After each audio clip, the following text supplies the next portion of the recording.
if you find yourself in a setback and you're not recovering from it, then just take some time off, give God his praise, thank him for all the opportunities you've already had, and also thank him for all the lessons you've already learned. And then after thanking him, ask him to guide you in the next season. Ask him to help you make better decisions using the lessons you've already learned. And with faith, the rest is going to be possible and it will happen.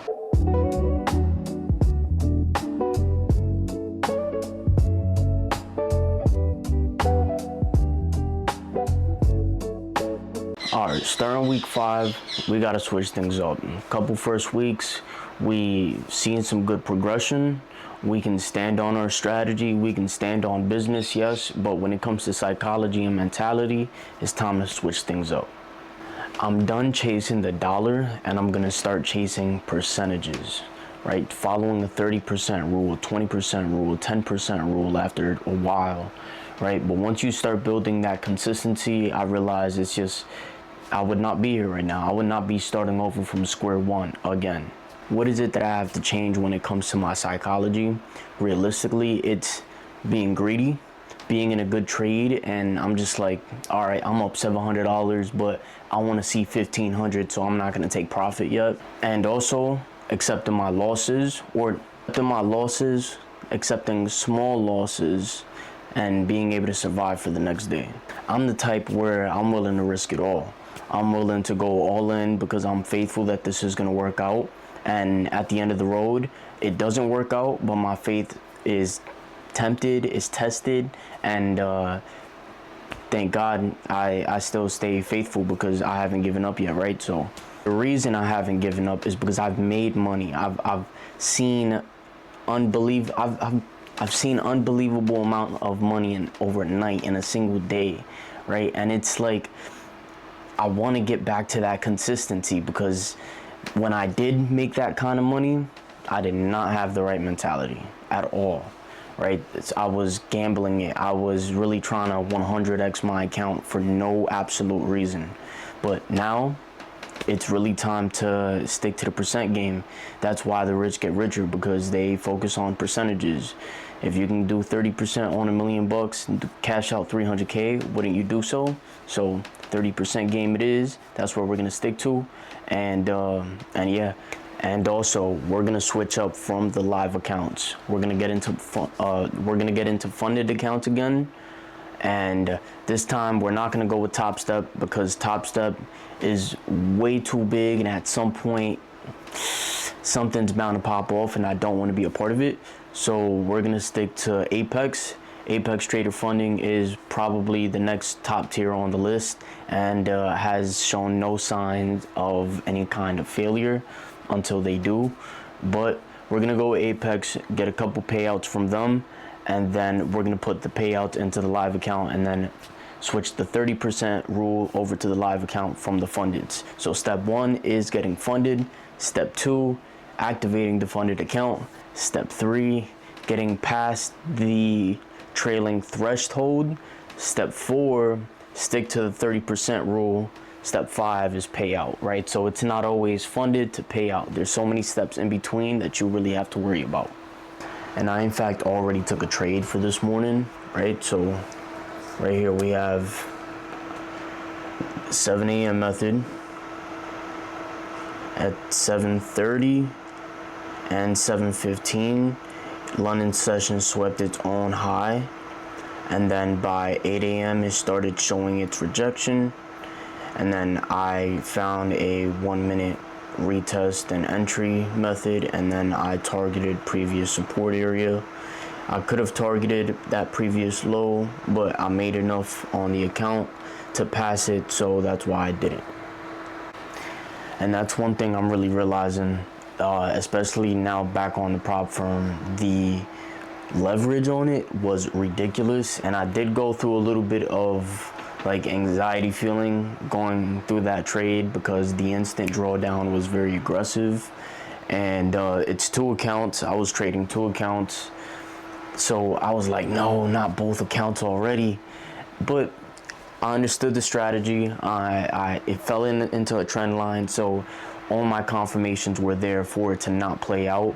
So I just let it rock, and then boom, made enough to get it passed, and then get it activated at some point. But I'm leaving it in God's hands. That's what I'm doing.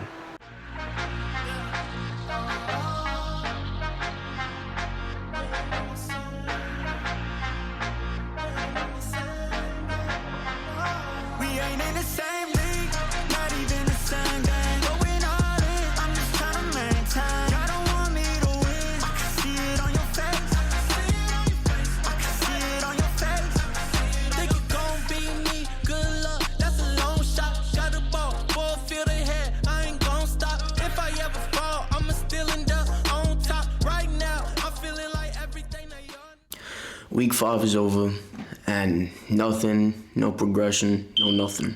But I'm a little bit better. That's all that matters.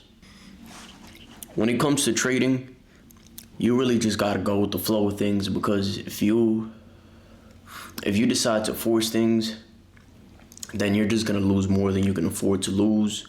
You're gonna set yourself back further than you've already been set back. Understand? So you just gotta wait. If you're not trading this week, if you can't trade this week, no matter how bad you want to, just wait till next week. Wait another month. Wait another 2 months. Save some money during that time. Clear your head. That way when you do get back to it, ain't nothing negative going through your head, and it's just all positivity and all greatness, and then that just brings great outcomes, so that's very important. This week, I don't think I traded this week. No, I did actually. This week I blew 2 fundeds. I passed them over a few days, and then I activated both of them, and on the first day of trading both accounts, I blew it. The first one, I blew it one day, and then I didn't want to blow the second one, so I decided to wait the next day or two, and then I activated the second one, and then the second one got on it. The first day of trading that one, I took 2 mediocre L's, and the last trade of the day, I was just like, you know what? Fuck it. If I blow this account, I blow this account. It is what it is. And so that's exactly what I did. I didn't go all in. I bought 1 contract, just used the rest of my drawdown as risk, and then boom, blew the account. And then 2 things I did do, or 1 thing I did do twice, is first, a couple days ago, I decided to take the initiative and the strength to throw away my nicotine vape and my disposable cart.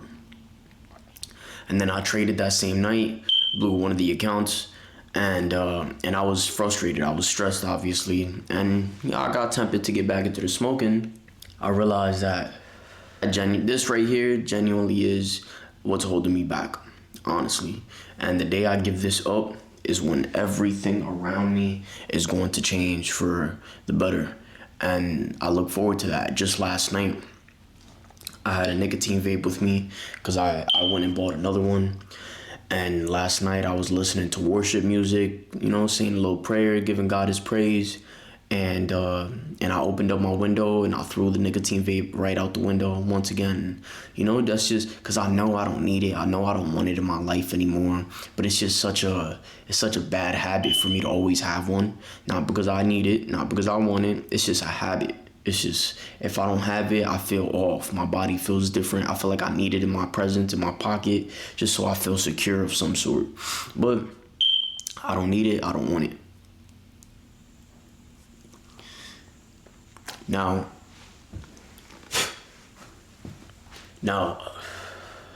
I've been smoking weed for a long time now, but smoking natural flower is different. But at the same time, I'm still gonna give it up. I'm going to give it up. This is not gonna stay in my life forever. By the end of 2026, by summertime 2026, I'm gonna be smoke free, bro. That's a promise to God. That's a promise to myself. And by that time, trust me, he's gonna elevate everything for me, for the team, for my family, the people that I consider family, and he's gonna elevate everything for all of us at the same time. Watch, man, it's gonna happen big. All right, some things that must change. One, sleep schedule. I tend to have a very back and forth sleep schedule. Some days I'll go to sleep in time, wake up early, and some days I decide that I want to be up till 2, 3 in the morning. And then when that time hits, I'm just like, okay, I might as well just stay up all night. And then boom, I crash, and then I sleep in more than I have to, or I wake up extremely drained, right? And nah, that's gotta change. So sleep schedule is number one. Number two would be day-to-day routine, right? Obviously, it's really hard to build a routine that works for you, for myself, but 21 days builds a habit. So if we can stick to something for 21 days, then we're gonna make it a strong habit, and that's what the goal is. And within that routine, I just want it to consist of, after I get up, I want to read a little bit of the Bible before starting my day, and some after finishing my day. And then I don't want to force a workout in the mornings, just because my mornings is either sometimes it's early morning, sometimes it's mid morning, because I do gotta go to work, right? So I'm not gonna force the workout in the morning, but I definitely can fit it in the nighttime. So it's gonna be once I get home from work, settle in, read the Bible, work out, and then obviously refreshing up for the rest of the night. And other than that, when it comes to trading itself, I think I just need to slow down. I really just genuinely need to slow down. And once I do that, I think everything is gonna pick up for itself all over again. Because for the past couple weeks, for some reason, I just been downhill with trading, just because I've been forcing it. I've been trying to make it happen so fast, so I need to slow down, and I trust my strategy. Let's couple steps back.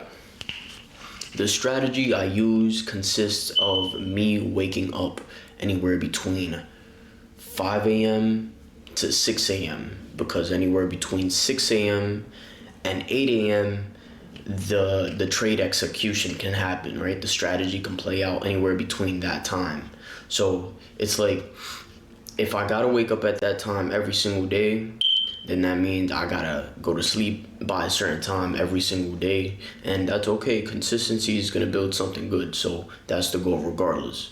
And then when it comes to executing the trades, I need to stick to a certain size contract, right? So if I'm only buying one contract, that's it, one contract and one contract only. I can't scale in, no add more, or all of that just adds more risk to my plan. And the point is to take away the risk, because that's what trading is all about, is managing the risk. So one contract for at least a couple of months, not a couple of weeks, not a couple of days, for at least a couple of months.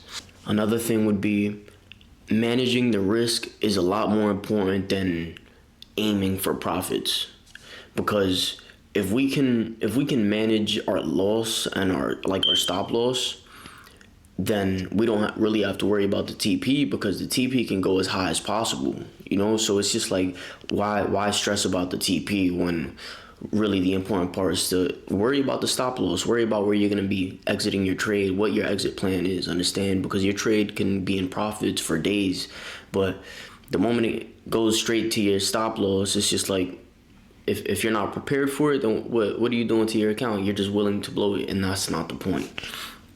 So slowing down is going to consist of waking up at the same time every day, right? There's no reason for me to trade at 7 p.m. at night, 8 p.m. at night, 9 p.m. at night, no matter what the market is doing.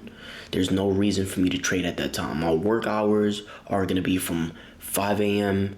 to 8 a.m., 9 a.m., 10 a.m., right? That's my work hours for trading until I have to leave and go to work.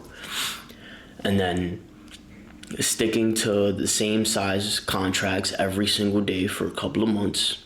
That's going to bring discipline. That's going to bring consistency on both wins and losses. And then the third step would be managing the exit strategy. Always worry about where you're going to set your stop loss, not where you're going to set your take profit. And realistically, with my life, putting all of those together is gonna bring consistency, and it's just gonna bring better results, because those three are gonna help me work on my discipline, it's gonna help me work on my psychology, and it's gonna help me work on consistency. So put those three together, you'll be profitable. I was over here reading the Bible where the bike's at, across that hallway, man. Look at how dirty this damn bike is. Like, it's absolutely terrible.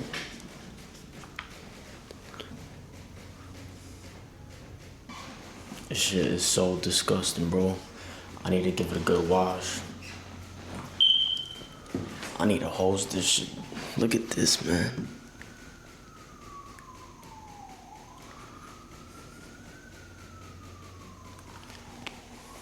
Disgusting. Can't believe. And it's been freezing. I've been riding it, but gotta take it easy, because back brake's starting to give out on me. I gotta re-bleed it, do all the whole process again, because it ain't really come out too good at first. So yeah. Alright, so it's been a really slow week. Haven't gotten nothing done just because I'm not really trading.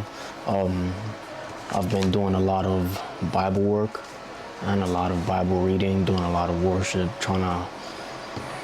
I'm trying to fix my soul. I'm trying to fix my heart. Honestly, I think that's one of the biggest battles with life, is fixing your heart, fixing who you are as a person on the inside, not about what's going on the outside, you know? So that's really one of my biggest focuses. I went over everything I needed to work on, obviously, as far as discipline, routine, lifestyle, things like that, right? So I just gotta follow those and stick by them, keep God first always, and things are gonna start to smoothen out. In Acts 3:6, it says, "Then Peter said, 'Silver and gold I have none, but such as I have give I thee. In the name of Jesus Christ of Nazareth, rise up and walk.'" Right, so I think there's one key thing to take out of that. God may not give you the blessing that you want, but he knows to protect your health. He knows to keep you on your feet. He knows what it is, what it takes to keep you in his will, right? Because everything is for his will, for his image, for his power, and for his praise. Right, so God may not give you blessings in gold or wealth, but he will give you health and heal you, so you can use it as testimony for your faith. Right, so that's very important. And with your faith, you can do anything in the name of Jesus Christ.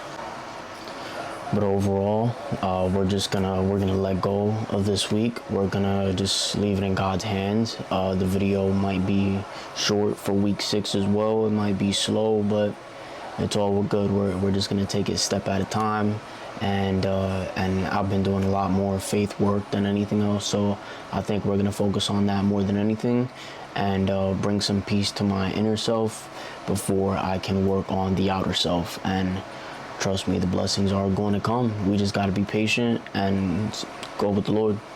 If you find yourself in a setback and you're not recovering from it, then just take some time off.